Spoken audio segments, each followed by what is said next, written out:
Radical left-wing mob targeting our own Tucker Carlson. An angry group of criminal Antifa protesters showed up outside his home last night, the crowd chanting threats against him and his family. They vandalized his property. Tucker wasn't home at the time, but his wife was when the group started banging on his front door. She hid in the pantry, called 911, thinking that she was about to be a victim of a home invasion. D.C. police are now investigating the incident as a hate crime. Dana, there are a lot more details in this. Apparently, there was one protester caught mentioning a pipe bomb among the other details, and the front door being broken. Well, having known, a lot of us, all of us know Tucker, and Susie, who is one of the most wonderful women, to imagine, in your mind's eye, what it was like for her, how scary that might have been. And to hide in your home and to not know what was happening. And I understand that his brother was there pretty quickly. These people are such cowards. It's distressing.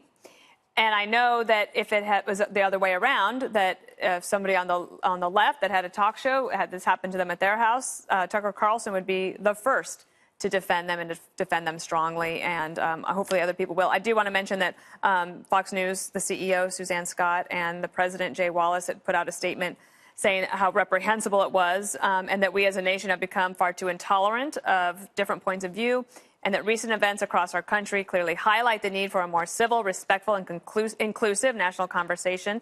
And they say also that those of us in the media and in politics bear a special obligation to all Americans to find common ground.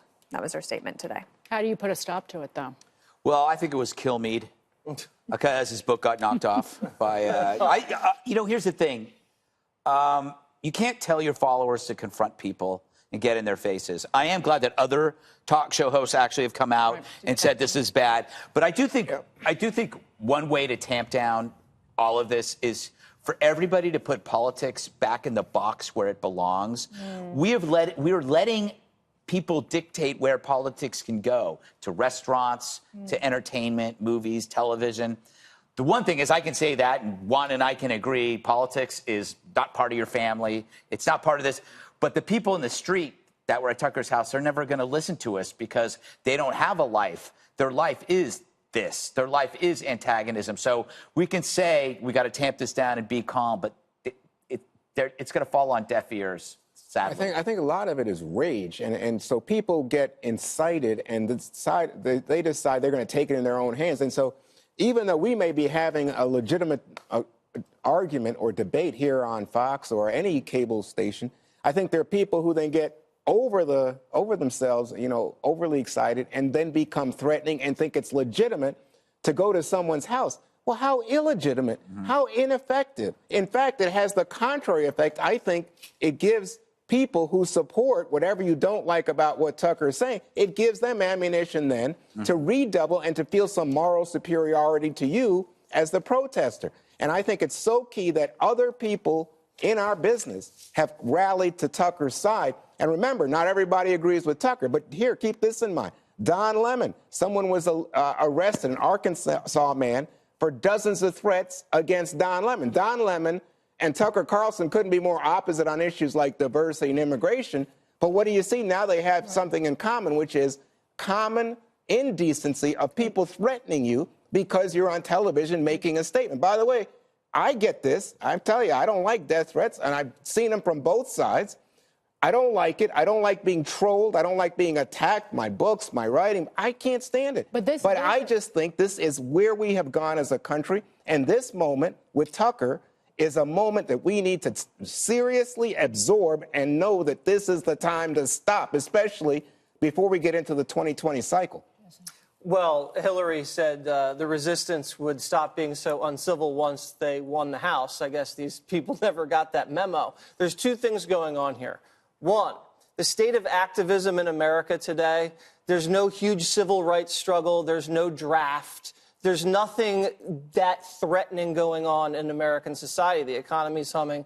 So the people that have that resistance in their blood, those people that are born to march the streets, what are they marching for? What are they marching against? They really don't have anything. Against a talk show host. Think about it. We love Tucker. Very talented guy. He is a talk show host on cable.